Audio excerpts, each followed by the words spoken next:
Unacademy. Let's crack it.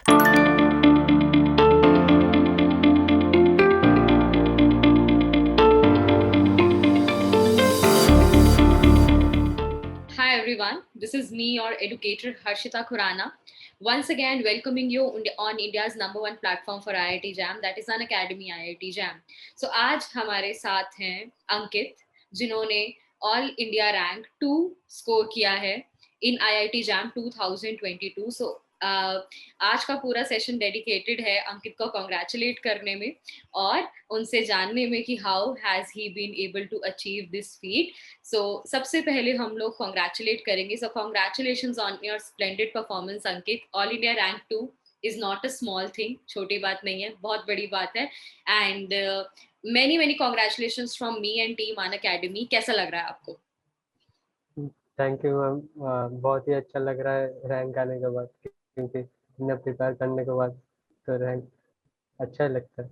अच्छा ही लगता है. तो अब थोड़ा सा अपने बारे में बताओ कि आप कहाँ के रहने वाले हो, कहाँ पर पढ़ाई कर रहे हो और ये सब. अ, मैं तो अंकित मंडल हूँ और मैं वेस्ट बंगाल से हूँ। और मेरी 10+2 की स्कूलिंग हुई है मेरे वहाँ के एक स्कूल से, जयनगर पल्लीश्री विद्या निकेतन से। और मैं मेरी ग्रेजुएशन के फाइनल ईयर में हूँ, Ramakrishna mission residential college, Narendrapur, Kolkata में। ओके. तो आपने IIT जैम 2022 में 2 रैंक हासिल किया, तो डेफिनेटली प्रिपरेशन तो खूब सारी लगी है ना? तो आपने कब प्रिपेयर करना हाँ, शुरू किया था? एग्जैक्टली कब आपने स्टार्ट किया प्रिपेयर करने के लिए? ऐसे पहले मैंने ऐसे जैम देने के लिए स्टार्ट नहीं किया था। पहले मुझे सिर्फ सब्जेक्ट को सीखने के लिए क्लैरिटी चाहिए था, तो इसीलिए पहले स्टार्ट किया था। तो उसके बाद तो पढ़ते गए, कॉलेज के भी पढ़ते गए। तो उसके बाद एक टाइम पे मुझे लगा कि डेडिकेटेड प्रिपरेशन कर लेना चाहिए तो जैम के लिए। इसीलिए तब फरवरी और मार्च 2021 से मैं डेडिकेटेडली स्टार्ट किया प्रिपरेशन करना। तो तब से स्टार्ट किया। ओके. सो आपने अन अकेडमी प्लस का जो सब्सक्रिप्शन है वो एग्जैक्टली कब लिया? फरवरी मार्च में ही। फेब्रवरी मार्च के अराउंड लिया. ओके. तो जब आपने सोचा कि हाँ, प्रिपरेशन करते हैं तो उसके लिए एक स्केड्यूल चाहिए होता है, राइट? कि हाँ, रोज बैठ कर पढ़ने वाला जो स्केड्यूल रहता है. ओके. हाँ। ठीक है. तो आई गॉट इट. मतलब आप, this is a very important point कि हम सिर्फ एग्जाम के लिए ना पढ़ के सब्जेक्ट को समझने के लिए आपने पहले पढ़ा और फिर आप जैम, फिर आपने सोचा कि अब मुझे जैम के लिए एक डेडिकेटेड प्रिपरेशन जो है करनी चाहिए. तो कोई कोई डिफिकल्टीज आई आपको जब आप प्रिपेयर कर रहे थे? क्योंकि ये एग्जाम जो होता है वो कम्प्लीटली ऑनलाइन होता है, राइट? एंड आपने तैयारी हम्म, भी मोस्टली ऑनलाइन मोड में करी है, चाहे फिर वो कॉलेज की हम्म, पढ़ाई हो और चाहे फिर वो अन अकेडमी से पढ़ाई हो. तो क्या कोई डिफिकल्टीज हम्म। आपको ऐसी लगी जो आपको ऑनलाइन मोड ऑफ प्रिपरेशन में आई? मुझे ऐसा लगता है कि ऑनलाइन मोड ऑफलाइन से थोड़ा बेहतर ही है, पर पूरा पूरा सब्स्टिट्यूट नहीं कर सकता ऑफलाइन मोड को किसी पढ़ाई के लिए। बट ऑनलाइन मोड में अगर कोई कॉम्पिटिटिव एग्जाम के लिए तैयारी करना चाहे तो उससे ज़्यादा टाइम मिलता है तैयारी करने के लिए। क्योंकि मेरे कॉलेज में जब मैं फर्स्ट ईयर में था तो वहाँ पर बहुत ही प्रेशर था, क्योंकि प्रैक्टिकल्स होते थे हर दिन, तो इसीलिए ज़्यादा टाइम नहीं मिलता था।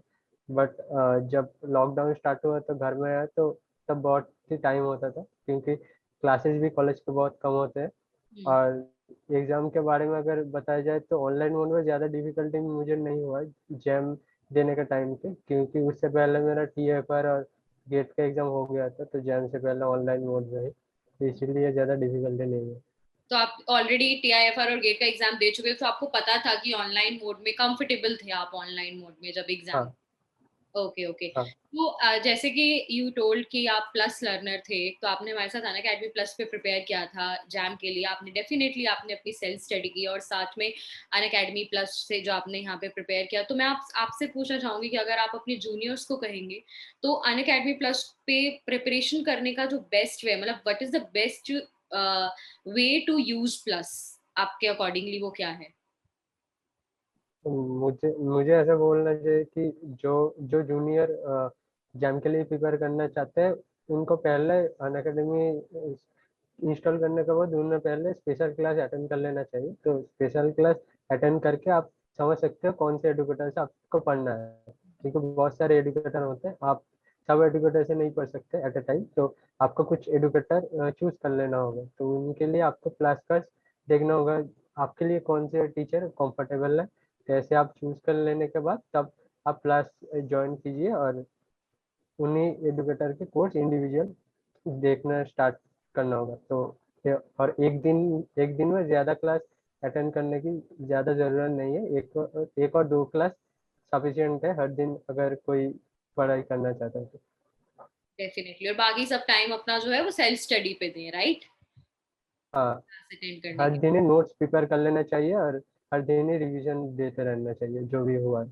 बिल्कुल बिल्कुल, that's what we always say कि कंटिन्यूअस रिवीजन जो होती है वो बहुत जरूरी है। नोट्स बना के छोड़ देने से कुछ फायदा नहीं होता है जब तक हम उन नोट्स को हाँ बार बार पढ़ेंगे नहीं। बिल्कुल। तो आई एम वेरी श्योर कि आपको जो आपने क्लास में जो नोट्स बनाए हैं वो हेल्पफुल रहे होंगे, बट साथ के साथ आई नो कि रैंक टू कभी भी सिर्फ नोट्स से नहीं आ पाता है। रैंक टू के लिए बुक्स पढ़नी पड़ती है, राइट? तो आपको बहुत डेडिकेटेडली जो है वो आपने बुक्स भी पढ़ी होंगी। सो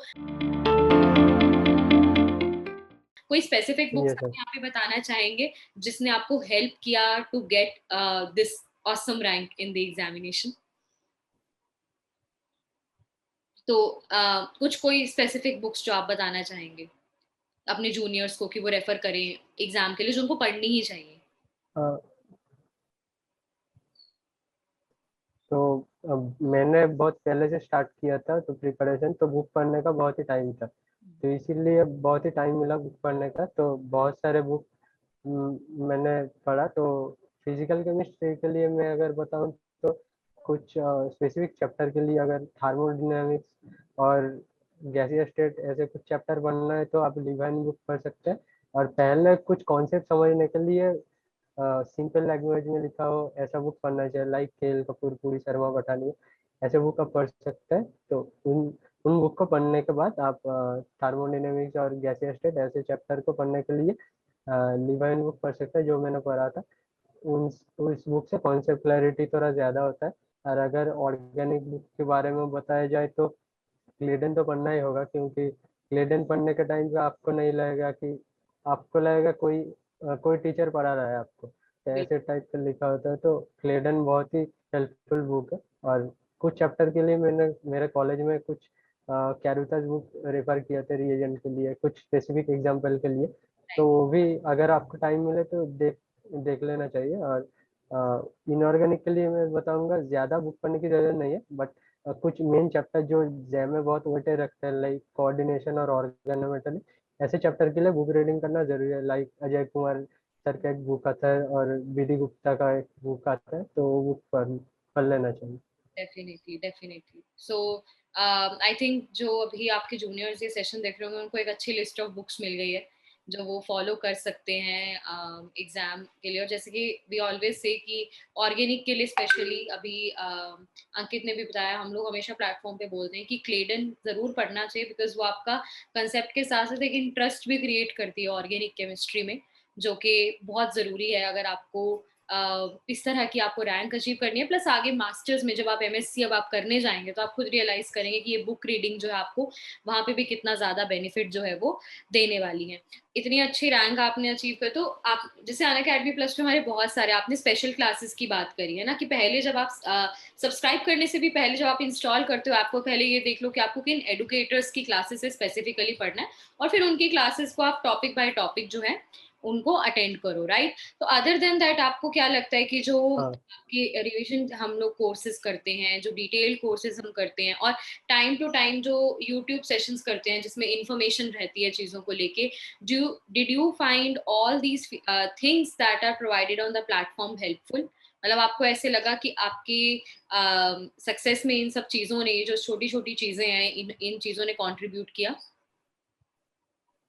हाँ, जो मुझे ऐसा लगता है जो टीचर पढ़ा रहा है उनके कोर्स के रिलेटेड तो सब चीज़ आपको मान लेना चाहिए, क्योंकि टीचर जो बता रहे हैं वो बहुत सोच समझ कर बता रहे हैं, तो सब कुछ मान लेना चाहिए। जो कंटिन्यूएशन स्पेशल क्लास में होता है कुछ चैप्टर का क्वेश्चन प्रैक्टिस, या यूट्यूब में जो क्वेश्चन प्रैक्टिस हो रहा है वो अगर आप लाइव में भी ना देख सकते हो तो रिकॉर्डेड में ज़रूर देख लेना चाहिए, क्योंकि वो भी एक कंटिन्यूएशन होता है। सब चीज़ क्लास में नहीं हो सकता है, तो इसीलिए वो भी हेल्पफुल होता है। तो छोटे-छोटे पार्ट आपको देख लेना चाहिए हर समय। डेफिनेटली मुझे आई रिमेम्बर कि जब मैं लास्ट में कुछ प्रैक्टिस कोर्सेज ले रही थी तो आई स्पेसिफिकली रिमेम्बर कि आप उन सब कोर्सेज में रहते थे, कोर्सेज में, क्लासेस में, जब हम लोग कुछ हाँ मैम। छोटे छोटे यूट्यूब सेशंस करते थे कि important questions, typical questions for जो कि प्रीवियस ईयर्स में आए हुए हैं और वो सब। So I remember you were there in those sessions, और मुझे लगता है कि वो बहुत हेल्पफुल होते हैं, क्योंकि थ्योरी समझने के बाद अप्लाई कैसे करना है आपको क्वेश्चन में, जो आपने हुँ। ज्ञान इतना सारा अपनी नोटबुक में लिख लिया है, उसको अप्लाई कैसे करना है, वो इन सब सेशंस, जो ये प्रैक्टिस सेशंस जो हम लोग कंडक्ट करते हैं, they are very very helpful. And I think आपने डेफिनेटली उस चीज को फील किया होगा। तो अब रैंक आ गई है, बहुत अच्छी। तो अब नेक्स्ट आपके माइंड में क्या है? डेफिनेटली जब एग्जाम के लिए प्रिपेयर करना शुरू किया होगा, कुछ कॉलेजेस टारगेट किए होंगे माइंड में, है ना? तो अभी अभी क्या प्लान्स हैं आपके, हाँ। फ्यूचर प्लान क्या है? फ्यूचर प्लान अगर देखा जाए तो मुझे पीएचडी करना है, तो इसीलिए कुछ अच्छा आईआईटी और आईआईएससी से पीएचडी कर लूँगा, तो वो अच्छा रहेगा। तो मुझे पीएचडी फर्स्ट प्रायोरिटी देना है। उसके बाद अगर कोई जॉब के बारे में तो सोचूं तो बाद में सोचूंगा, बट अब फर्स्ट प्रायोरिटी पीएचडी करना है, तो इसीलिए आईआईटी बॉम्बे या आईआईएससी से एमएससी पढ़ूंगा। उसके बाद पीएचडी के लिए अगर बाहर जाने का कोई अपॉर्चुनिटी आए तो बाहर जाना। बहुत अच्छे, बहुत अच्छे। And I am very sure जितने ब्रिलियंट आप हो, आपको अपॉर्चुनिटी आए कि आपके सामने बहुत सारी। I have been a student of IIT Bombay and I know that if you want to go for a PhD, there is no one who can stop you to get a very good PhD either in India or in abroad, जहां भी आप जाना चाहते हो। Because आपके पास हाँ sir. Congratulation, मतलब मैं आपको यहीं पे बैठे बैठे बता सकती हूँ कि आपके पास एम्पल नंबर ऑफ अपॉर्चुनिटीज जो है वो आने वाली हैं। चाहे आप आईआईएससी में जाओ, जो भी आपका डिसीजन होगा, आईआईएससी में जाओ या आईआईटी में जाओ, तो definitely if you are aiming for a PhD, then certainly आप एकदम राइट ट्रैक पे हो। अभी यही वो ट्रैक है जो आपको एक बहुत अच्छी पीएचडी और रिसर्च करियर की तरफ जो है वो लेकर जाएगा, राइट? तो अभी तो आपने बहुत सारे हमारे जो लर्नर्स हैं, चाहे वो अन अकेडमी प्लस के लर्नर्स हो, चाहे वो इन जनरल हमारे लर्नर्स हो, आपने उनको बहुत ज्यादा इंस्पायर किया है ना, to work hard and get a good rank in the examination, and then follow your dream. तो आप अपने जूनियर्स को, is there any specific advice which you would like to give to your juniors जो कि अभी इस समय prepare कर रहे हैं एग्जाम के लिए?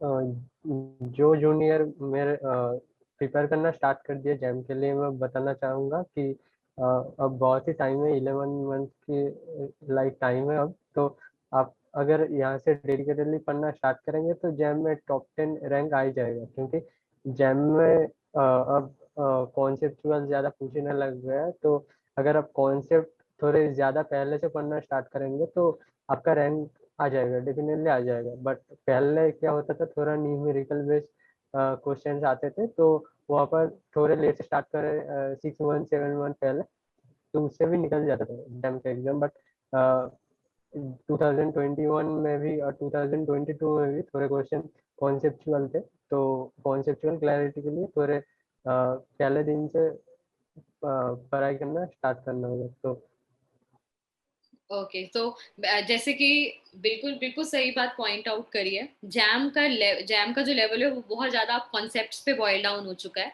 वो बहुत बेसिक कॉन्सेप्ट से उठा के जो है क्वेश्चंस इस समय पूछे जाते हैं। तो definitely I think, as Ankit said, Ankit can you hear me? ये या, तो तो डिस्कनेक्टेड हो गया था। Network fluctuation. सो जैसे कि आपने बोला कि अब कॉन्सेप्ट्स पर आ गई है सारी बात, तो जितने ज्यादा आपके basic concepts I think strong होंगे, आप उतने ही अच्छा आप रैंक अचीव कर सकते हो। और बेसिक ये कॉन्सेप्ट तो है। करने के लिए और बुक रीडिंग और बहुत डेप्थ में पढ़ना जरूरी है। उसके लिए सिर्फ शॉर्टकट्स काम ये नहीं करते, उसके लिए आपके हाँ। काम आते हैं, राइट?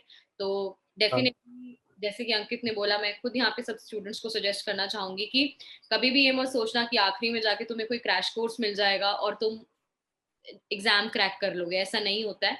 एग्जाम अच्छे रैंक से वही स्टूडेंट्स क्रैक कर पाते हैं जो स्टार्टिंग से इन डेप्थ और कंसेप्चुअली पढ़ते हैं और टाइम देते हैं पढ़ने पर। तो definitely Ankit, I think this is one piece of advice जो कि बहुत ज्यादा स्टूडेंट्स जो है उसको यूज करेंगे। अच्छा, तो पूरे पूरे साल जब पढ़ते थे तो थोड़ा थोड़ा तो स्ट्रेस होता होगा, है ना, कि कॉलेज का भी देखना है ना, कॉलेज के एग्जाम मैनेज करने रहते हैं, फिर अपना पढ़ाई भी करनी होती है, तो कोई तरीका जिससे आप अपने आप को थोड़ा डी स्ट्रेस करते थे या माइंड को रिलैक्स करते थे? एनीवे स्ट्रेस जब मुझे स्ट्रेस फील होता था तो उस दिन मैं ज़्यादा कुछ नहीं पढ़ता था। थोड़ा मेरा हॉबी बुक रीडिंग है और नोवेल बुक और स्टोरी बुक मैं रीड करता था, इसीलिए उस दिन मैं पढ़ाई नहीं करता था। तो कुछ नॉवेल्स होते थे जो मैं रीड करता था, फिर जब स्ट्रेस रिलीज हो जाता था तब फिर से पढ़ाई करता था, क्योंकि कॉलेज के एग्ज़ाम के टाइम पे ज़्यादा स्ट्रेस होता था, क्योंकि कॉलेज के एग्ज़ाम जब ऑनलाइन होता है उसमें ज़्यादा स्ट्रेस होता है, क्योंकि ऑनलाइन क्लास में कुछ ज़्यादा समझ नहीं आता कॉलेज में। तो उसके लिए एग्ज़ाम के टाइम में थोड़ा ज़्यादा पढ़ना होता है कॉलेज के लिए, तो इसीलिए थोड़ा स्ट्रेस हो जाता था उस टाइम। तो आप अपने आप को अनवाइंड करने के लिए, तो ऐसे जीनियसेस ऐसे ही होते हैं, वो अनवाइंड करने के लिए भी बुक्स पे ही जाते हैं। मतलब वो केमिस्ट्री बुक से बस अपना बुक का जॉनर चेंज कर लेते हैं, जैसे आपने बोला नॉवेल्स और स्टोरी बुक्स पे शिफ्ट हो जाते हैं, पर वो रहते बुक्स पे ही हैं। To to even to unwind themselves. That's great. तो अच्छा, जैसे आपने बताया कि अनअकैडमी प्लस पे जब आप पढ़ते थे तो आपने स्टार्टिंग में यू सेड कि स्पेशल क्लासेस देखी एंड देन यू डिसाइडेड कि मुझे स्पेसिफिक एजुकेटर्स से पढ़ना है और उनकी क्लासेस को रेगुलरली अटेंड कर। तो will you like to mention some specific educators who helped you get to your desired result? 2-3 educator he choose किए थे, लाइक आपको चूज किए थे और अनिल सर को प्रेफर किए थे, और कुछ कुछ टॉपिक के लिए तरुण चौहान सर को भी रेकमेंड किए थे, तो रेफर किए थे। तो 2-3 सर से मैंने मेरा कोर्स कंप्लीट किया था। तो ज़्यादा एडुकेटर से ना ना प्रिपेयर करना ही ज़रूरी होता है, अगर आप प्रिपेयर करना चाहते हैं तो अनिल सर से और आपसे ही ज़्यादा से ज़्यादा मैंने मेरा कोर्स कंप्लीट किया था, और कुछ टॉपिक थे जो जो मैंने तरुण सर से भी कंप्लीट किए थे। ग्रेट। तो this is I think again very good advice, because बहुत सारे लर्नर्स इस चीज में कंफ्यूज हो जाते हैं कि हम लोग क्या सारे कोर्सेज करें जो सब एजुकेटर्स ले रहे हैं, जबकि अनअकैडमी ऐसा प्लेटफॉर्म नहीं है। वो आपको चॉइस देता है, खुद से चूज करो and then stick to the educator और फिर वहां से पढ़ाई करो, अपना सिलेबस अपने पास रखो और देखते जाओ कि आपके कौन कौन से टॉपिक्स कहाँ कहाँ पर कंप्लीट हो रहे हैं, right? So definitely this is one piece of advice which the students can also follow to remain restricted to few educators and then complete them, जो जिससे भी आपको समझ में आता है और उनका जो पूरे कोर्सेज हैं उनको अच्छे से कंप्लीट करो along with everything they are teaching, फिर चाहे वो प्रैक्टिस सेशंस हो, फिर चाहे वो रिवीजन सेशंस हो या किसी भी तरह के और भी जो sessions time to time, right? Because एक बार कॉन्सेप्ट एक टीचर ने सिखा दिया तो चार अलग तरह के उसके क्वेश्चंस बन सकते हैं, राइट? और वो सब क्लास में नहीं हो सकते, उसी प्लस क्लास में नहीं हो सकते, तो प्रैक्टिस सेशंस को करना बहुत जरूरी है। Yes sir. So Ankit, one more thing, तो आपने हमें पता है कि नोट्स बनाना और प्रैक्टिस करना तो है ही, but how do you feel कि बहुत सारे स्टूडेंट्स ये सोचते हैं कि दैट इज सफिशिएंट, बट आपको क्या लगता है कि what role does mock test papers and JAM के प्रीवियस ईयर पेपर्स सॉल्व करना कितना रोल प्ले करता है? और आपने जो है how much effort did you पे इन सॉल्विंग दीज पेपर्स? मतलब आपने कितने मॉक पेपर्स किए थे और कौन से ईयर तक आपने जो एग्जाम के पेपर्स हैं, मतलब जैम अभी आपने 22 का दिया है, आई नो आपका जस्ट अभी अभी फ्यू मोमेंट्स बिफोर आपको रिजल्ट आया and I think you must be waiting to celebrate with your family. आप वेट कर रहे होंगे अपनी फैमिली के साथ सेलिब्रेट करने के लिए, अपने फ्रेंड्स के साथ सेलिब्रेट करने के लिए। Thank you for being here with us.